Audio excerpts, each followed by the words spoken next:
10 seconds, rotates his way out towards Moto. Can he met on the backside here as well? So going down main, they're going to plant. He's rotated round. It's a triple for Benja. Can he hold on? He's the last man. It's a 1 versus 1 again.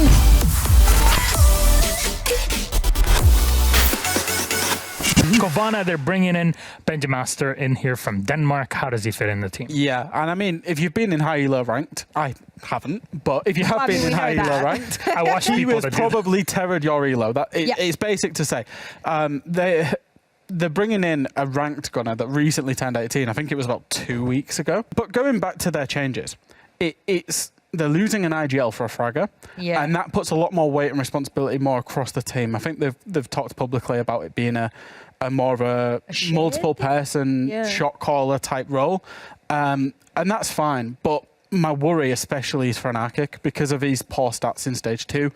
If he's taking on this additional responsibility and he's going to be the main person that they go to, how is that going to impact his performance? Benja's going to have to pick that up significantly. That hatch. Now they've made that decision, that cost of, well, I'm dedicating my life to this. Their drops might be a little bit more damaged and dangerous, but they still have to take care of it. It comes round, and there is at least one before they get responded to. Benja.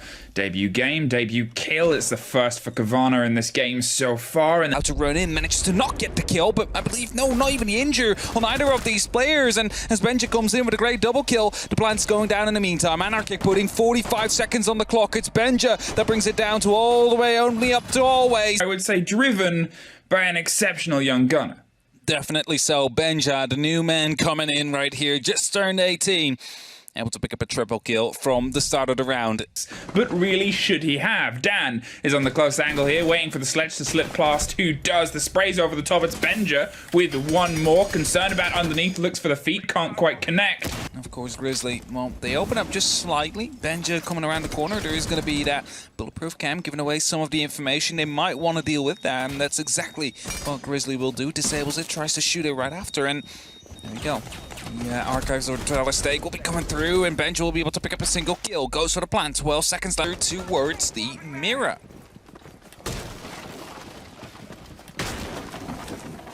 Well, there's a little bit of a pace that we didn't see too much. Benja, a little bit of a team kill in the mix of it, suddenly puts it at a 2 versus 2. Sloth. Last little bit of lines aside, and rotations are about to be created.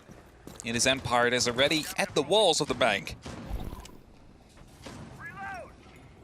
Yeah, let's see how their Empire attack starts to come together here, because it was something where, as I said, their highlight moments, taken off the top there. Their highlight moments were when they were a bit braver, when they weren't really droning themselves, taking a bit of time, being a bit slow. They sort of found a bit of that confidence. Oh, no way. 11-5 is doing his best to start tearing them apart and really start, I guess, putting that fear back into them. On Kovana's side, they're literally on the site. And that's it. They don't feel entirely confident, though. They're still trying to find these takes, and Benja swings into one firefight amidst the smoke and gets the drop on a single player. Beams in the floor. Yeah, little damage done. A lot of damage done to Sloth. He needs to make sure he stays alive. Benja managed to pick up a kill, tries to go for the second, but fails to do that. He used to dig into that corner as a player, and he made some insane plays from there, but either way, it becomes that danger spot. The grenade over the top, Benja's gonna sort of just brave around. They're hoping they think he slipped out of there, but who gets them first always does not. Benja is able to buy his way into this round. He's had a little bit of trouble over the previous couple, and well, now rather than later, I think is the fairest moment. Sloth gets a kill, but that might not be enough. A Nitro comes out, but no one is there anymore. Well, the spray comes around onto the man on the diffuser, but Benja's the one that locks it off. It's a jump out to get the last, and I said Benja was shut out the previous rounds, and he made sure he shut this round down. OT is where we find ourselves off to, and over the top, Gorgona pops around onto the corner, onto the vault itself. Post-plant situation, 3 versus 3. The late C4 doesn't quite catch it. Does, in fact, but it was the lock-off on someone else's kill inside the smoke and the spray before Benja, with the verticality, gets one more. Scyther trying to get into a position where he can try and challenge.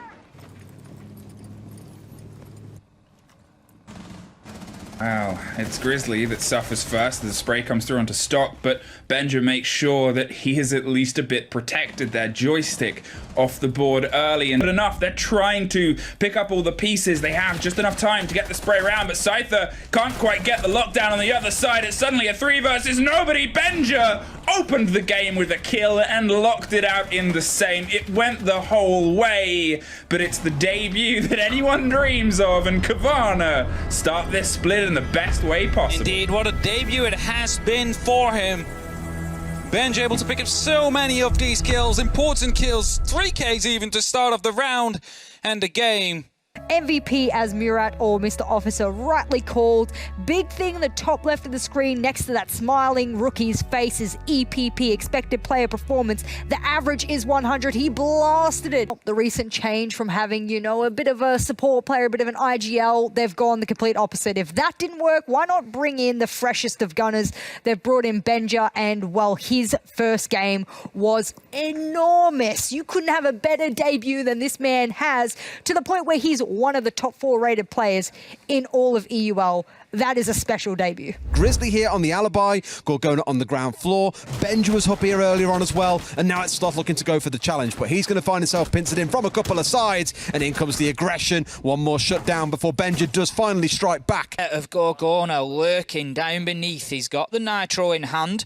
Another reason for bringing the Bandit along. It does help you to make that challenge onto East Wall, but it also gives you that vertical ability in the Nitro. Now, if Gorgona smells this, he is going to hit it just right, and there it goes, the double. Benja, Gorgona, both using those explosives with absolute lethality there to turn around the man count, and it's now Kavana 4 versus 3, and Na'Vi back to the drawing board in round 4. And Blur neutralises things out. 4 versus 3. Kavana, 50 seconds on the clock. They have got garage control, and that is the big difference maker in this round. It certainly could be, but this is definitely winnable for Na'Vi from here as well. They're just going to keep falling back now. They won't contest garage too heavily. They just want to try and let their utility do the work. They've still got a Nitro in the hands of Nath. You see him getting himself juiced up with the extra hit points there. We've got the impact nade coming out. It's not going to be successful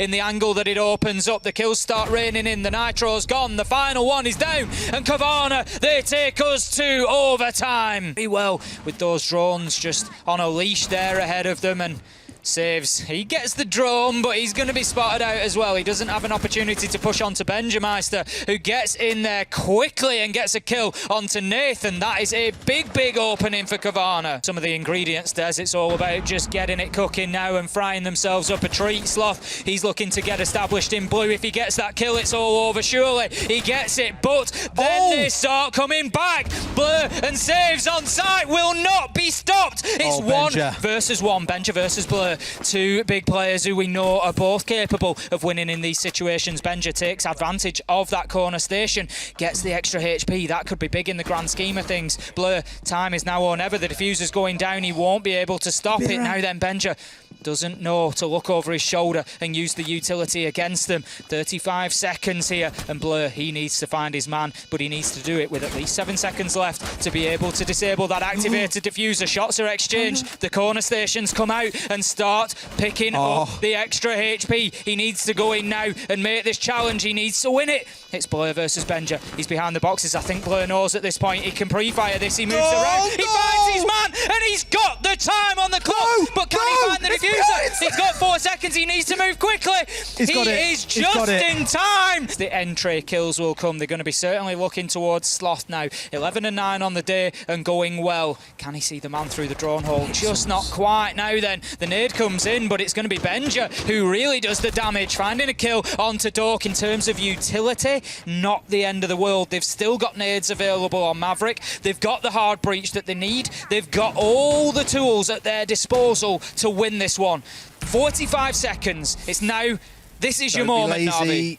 I'm just thinking, don't be lazy with this Mav. No, he's doing it properly as well. But if this pops open, he might just about see the head because they know where he is as well. Does he see the man first? He sees him through the cracks and secretly wins the reverse. Grizzly's gone down. It's a 4 versus 2 with 30 seconds to play. This should be enough. But they've got to pick up Benja. They've got to pick up Anarchic. They're the last 2 that stand between Na'Vi and yet another win in what has been an historic UK showdown, as it has always been. Benja finds one to say. He's been quiet, as you say, but that's a big kill to pick up. 10 seconds, rotates his way out towards Moto. Can he hit on the backside here as well? So they're going down main. They're going to plan. He's rotated round. It's a triple for Benja. Can he hold on? He's the last man. It's a 1 versus 1 again. Blur has no idea. Benja, the new boy, has just won it for Kavana. We're going to 15. Unbelievable turnaround for Kavana there.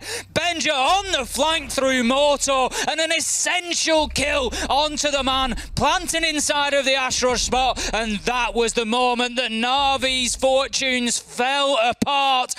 Does find Secret, levels things up, 4 versus 4. 38 seconds left to go. Sloth pushing in, low health. It's only going to take 1 bullet, but he finds the man as he comes back through the rotation. Doki steps up, but it's 2 kills the other way, 3 versus 2. The diffuser's going down. Anarchic, he can stick this. It's 2 versus 2. Na'Vi, they now have to go on the retake. We see the man drop underneath. So there is a man in the pool table, shut down by Anarchic on the rotate. It's all up to Doki. He's the talisman of Na'Vi. Can he be the saviour? Is he going to stick this? He's certainly going to try. I think he might. No, he comes off. He manages to get one, but shut down as Grizzly comes in with an essential challenge. And just like Playday 1, Kavana are able to snatch it at the very, very end.